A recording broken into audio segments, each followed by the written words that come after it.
Puno na ang memory ng aking telepono. Kakasave ng mga memes na ipapasa lang sa'yo.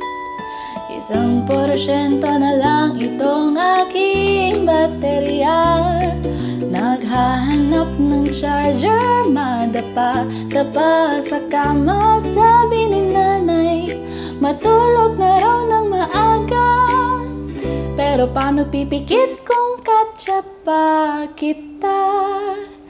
Kahit ubos na ang data, kahit puyat sa umaga, sulit ang bawat sandaling kausap ka. Hindi na lang pala sa paghihiya ko kikiligin, dahil ang sarili nating kwento ang paborito kong basahin.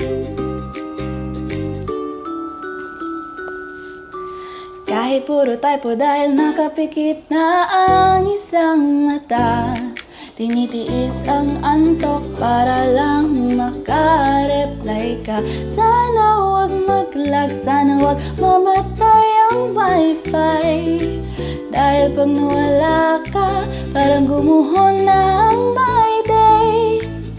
Sabi ni nanay, matulog na raw ng maaga.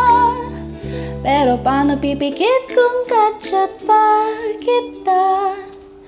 Kahit ubos na ang data, kahit puyat sa umaga, sulit ang bawat sandaling kausap ka. Hindi na lang pala sa paghihiya ko kikiligin, dahil ang sarili nating kwento ang paborito kong basahin.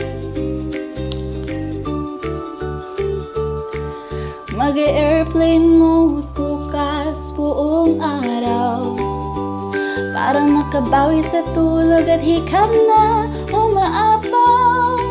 Pero ngayong gabi, susulitin ang oras, kahit pa mag-shutdown bago magbukas. Kahit ubos na ang data, kahit puyat sa umaga, sulit ang bawat sandaling kausap ka.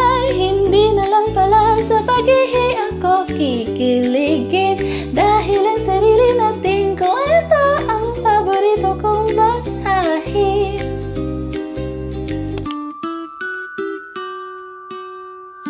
Every sound, every voice, every vibe in one choice.